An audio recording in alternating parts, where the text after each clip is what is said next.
1과 열을 서로 바꿀 수가 있다. 열역학 1법칙. 열역학 2법칙에서는 1과 열 중에 1을 열로 바꿀 수 있으니까 열을 1로 바꾸는 것은 불가능하다. 이와 같은 내용이 나오면 열역학 2법칙이 되는 것입니다. 그래서 우리가 열역학의 여러 가지 법칙들을 또 한번 생각해 볼 수가 있고요.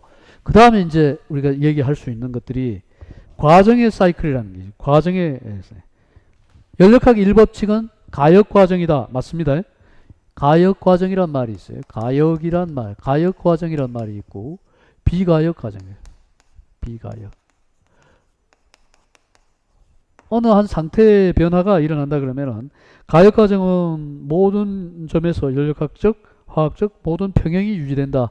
가역 과정이라는 것은 A에서 B로 갈 수도 있고 B에서 A로 갈 수도 있다. 이와 같은 것은 가역 과정이 되겠죠. 또는 A에서 B로 가는데 A에서 B로 가는 것은 가능하나 B에서 A로 가는 거 불가능하다. 이것도 비가역이 될 거고요. A에서 B로 가는 것이 불가능하고 B로 A에서 가는 것, 이런 것도 비가역이 될 수가 있을 거고요. AB 중에서 A에서 B까지 이동하는데 A에서 B로 가는 것은 불가능하지만 B에서 A로 가는 건 가능하다. 이와 같은 건 비가역이에요.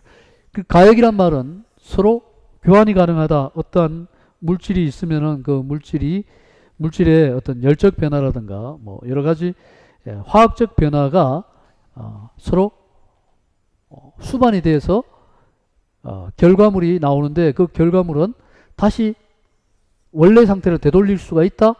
가역이 되는 거예요. 결과물을 어떻게 할 수 있다? 결과물을 원래 상태로 되돌린다는 거예요. 되돌린다. 이와 같은 것은 가역이 되고 또한 결과물을 원래 상태로 되돌릴 수가 없다? 비가역이 된다는 거죠. 결과물을 원래 상태로 되돌릴 수가 없다? 비가역적이라고 합니다. 그래서 열역학 1법칙에서는 가역 과정이다라는 말을 얘기할 수 있고요. 그 다음에 열역학 2법칙은 비가역이다. 실질적으로 가역이라고 해서 A에서 B로 가서 B에서 A 100% 갈 수 있느냐, 이런 게 이제 문제인데, 사실은 손실이라는 게 있죠. 에너지 손실이라든가 뭐 열적 손실이 있기 때문에 A에서 B나 B에서 A로 100% 갈 수 있는 확률은 어렵습니다. 그러나 열역학 1법칙에서는 2를 열로 돌리고 열을 1로 돌리는 것이 모두 가능하다고 해서 에너지는 보존이 된다고 이렇게 얘기를 하죠.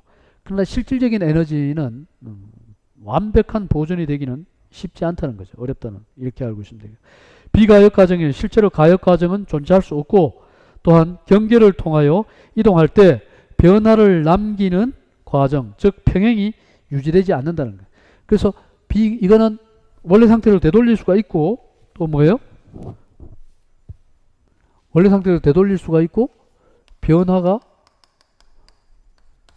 변화를 통해서 이 변화라는 부분이 남기지 않는다. 변화도 남기지 않는다. 그러나 비가역에서는 변화를 남기게 돼 있어요. 변화를 남기는 과정이다. 그 다음 준정적 과정. 상태 변화가 매우 적어서 평형 상태에 벗어나는 정도의 매우 적은 과정이다. 정적 과정, 준정적 과정. 평형 상태에 잘 도달되지 않는, 평형 상태에 벗어나는 과정. 어떤 과정 자체가 너무나 적어가지고 상태 변화의 변화량이 적어가지고 평형 상태에 도달될 수 없는 그러한 과정을 준정적 과정. 정적 과정과 정압, 등온, 단열, 이런 거. 자, 이런 과정들이 중요하죠. 우리가 정적이라는 말이 또 있어요. 정적 과정. 체적이 일정하다. 정압 과정. 압력이 일정하다. 정압 과정. 정적, 정압, 단열 과정, 등온 과정, 정온, 등온 과정. 온도가 일정하다. 이 세 가지겠죠. 온도와 압력과 그 다음에 체적이 일정한 경우. 체적이 일정하다. 정적 과정. 압력이 일정하다. 정압 과정.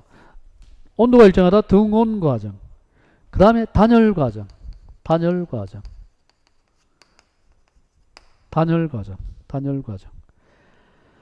열의 출입이 전혀 없는 과정. 단열 과정은 뭐다? 열의 출입이 있다 없다? 열의 출입이 없다. 열이 왔다 갔다 할 수 없는 출입이 없다.